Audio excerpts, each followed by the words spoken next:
The African Union Commission is the Secretariat of the African Union, entrusted with executive functions.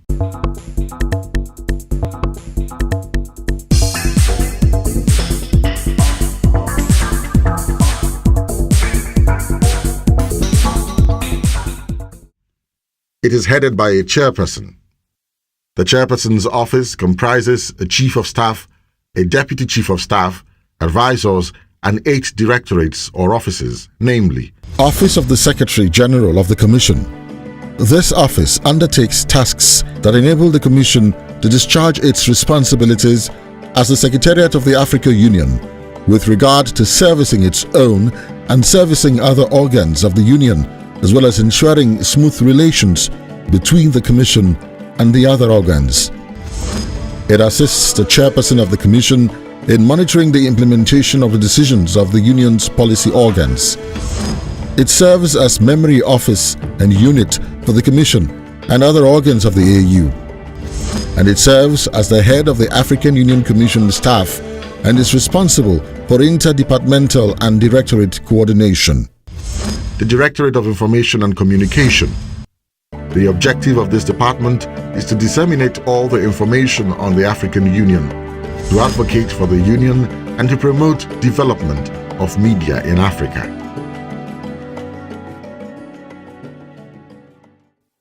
The Directorate for Women, Gender and Development. This directorate advises the chairperson of the Commission on gender issues and leads the process of gender mainstreaming at the continental level. Directorate for Strategic Policy Planning, Monitoring and Evaluation. International Cooperation and Resource Mobilization. Its mandate is to lead the process of strategic planning and project or program development, coordinate research, policy formulation and analysis, mobilize resources for priority programs of the Commission, monitor and evaluate the implementation of priority programs, and conduct knowledge management. Office of the Legal Counsel. Its mandate is to provide legal advisory, representational services, serve as depository, as well as to ensure legality in decision-making and compliance with the AU Constitutive Act and all existing legal instruments of the AU. Office of the Internal Auditor. Its mandate is to ensure that the financial rules and procedures of the African Union are sound, efficient, and implemented accordingly. The Citizens and Diaspora Organization Directorate aims to mainstream the diaspora along state actors in the integration and development agenda of both the African Union Commission and the continent. NEPAD Coordination Unit, which provides a formal coordination mechanism with the new Partnership for Africa's Development, an agency of the Commission. Protocol Services Unit. This unit plays an advisory role on all protocol-related issues and oversees implementation of internationally accepted protocol principles and norms as ensured in the AU and in international treaties. Division of Partnerships Management and Coordination.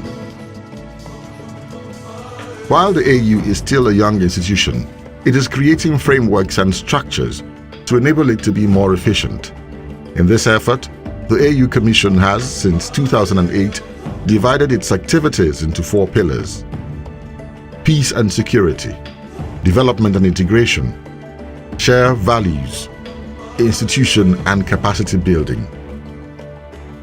The 4 pillars help the Commission achieve the vision of the African Union, which is a prosperous, peaceful and united continent.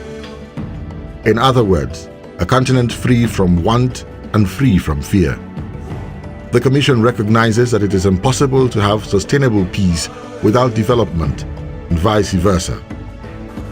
Africa should be a continent like the others in the world, a continent free from wants, a continent free from fears, which means that we would like everybody to have the possibility of sending their children to school,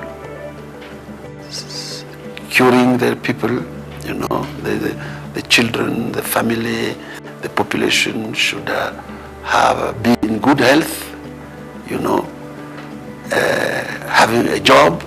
The youth should have a job. I mean, like the others, a continent free from wants, but also a continent free from fears. The Commission's achievements in peace and security have been impressive. 15 years ago, half of the people who died due to conflict in the world were in Africa. The number of conflicts has since been drastically reduced, with only 2 active conflicts remaining on the continent, and the Commission is doing everything possible to end them. The forces of the AU have recorded successes in Somalia, capturing ground from the militants and gaining support of the UN Security Council to increase the force's mandate. In terms of development, the Commission has a number of flagship projects to give practical expression to its mandate.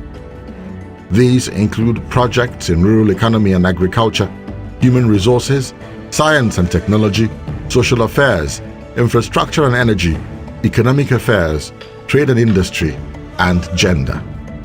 Under the shared values portfolio, the Commission can count bringing democracy to the continent as one of its successes. The Commission managed to solve many of the issues around coup d'etats and unconstitutional changes of government, thus bringing democracy to a number of countries. It is also fighting impunity on the continent.